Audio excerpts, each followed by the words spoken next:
नमस्कार। आज हम बात कर रहे हैं नेपाल की, जहां की राजनीति में एक बहुत बड़ा भूचाल आने की संभावना है। एक ऐसा बदलाव जो शायद देश का पूरा भविष्य ही बदल दे। और इस पूरे बदलाव के सेंटर में है एक ही नाम, बलेंद्र शाह। जी हां, वही बालेन शाह जो काठमांडू के मेयर हैं।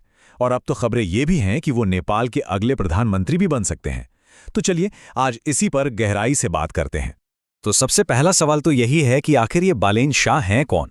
एक रैपर, एक इंजीनियर और अब सीधा प्रधानमंत्री पद की दावेदारी। उनका ये सफर वाकई कमाल का है। चलिए जरा करीब से देखते हैं। उनकी तरक्की की रफ्तार तो देखिए, हैरान कर देने वाली है। 2022 से पहले तक लोग उन्हें एक रैपर और एक सिविल इंजीनियर के तौर पर जानते थे। फिर आया साल 2022 जब उन्होंने काठमांडू के मेयर का चुनाव जीता और पॉलिटिक्स में एक धमाकेदार एंट्री मारी।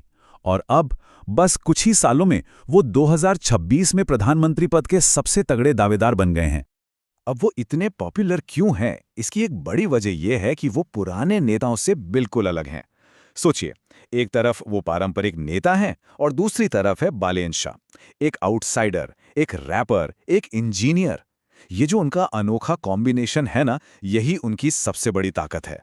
अच्छा, अब आते हैं उस मुद्दे पर जिसकी वजह से ये सारी बातें हो रही हैं, यानी कि 2026 के चुनावों में क्या हो सकता है। रिपोर्ट्स तो ये कह रही हैं कि बालेन शाह और उनकी राष्ट्रीय स्वतंत्र पार्टी 2026 का चुनाव सिर्फ जीत ही नहीं रही, बल्कि पूर्व प्रधानमंत्री केपी शर्मा ओली जैसे बड़े बड़े नेताओं को बहुत बड़े मार्जिन से हरा सकती है। ये किसी पॉलिटिकल भूकंप से कम नहीं है, सच में। और इस जीत को नेपाल की राजनीति में एक पीढ़ी के बदलाव की तरह देखा जा रहा है। इसे कहते हैं नई पीढ़ी का उभार। मतलब अब युवा नेता और नए आइडियाज पुरानी व्यवस्था को सीधी चुनौती दे रहे हैं।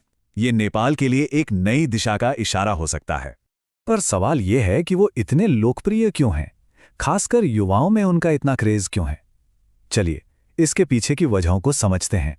तो देखिए, उनकी पॉपुलैरिटी का राज छिपा है उनके वादों में। उन्होंने 3 बड़ी बातें कही हैं।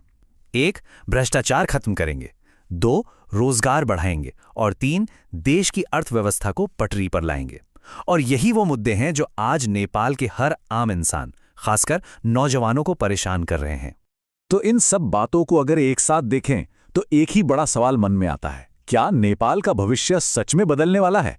क्या हम एक बहुत बड़े ऐतिहासिक बदलाव के मुहाने पर खड़े हैं? और अगर ये सारे अनुमान सच हो गए तो बलेंद्र शाह नेपाल के इतिहास में सबसे युवा प्रधानमंत्री बनेंगे। ये अपने आप में एक बहुत बड़ा सांकेतिक बदलाव होगा देश के लिए। और इसीलिए इस पूरे घटनाक्रम को नेपाल की राजनीति में एक ऐतिहासिक और बड़ा बदलाव कहा जा रहा है। ये सिर्फ एक चुनाव का नतीजा नहीं है, ये एक पूरी पीढ़ी की उम्मीदों और सपनों की कहानी है। तो आखिर में एक सवाल सबके मन में है, क्या नेपाल में आने वाला यह बदलाव कामयाब होगा? इसका जवाब तो खैर वक्त ही देगा। लेकिन एक बात तो तय है, नेपाल की राजनीति अब पहले जैसी कभी नहीं रहेगी।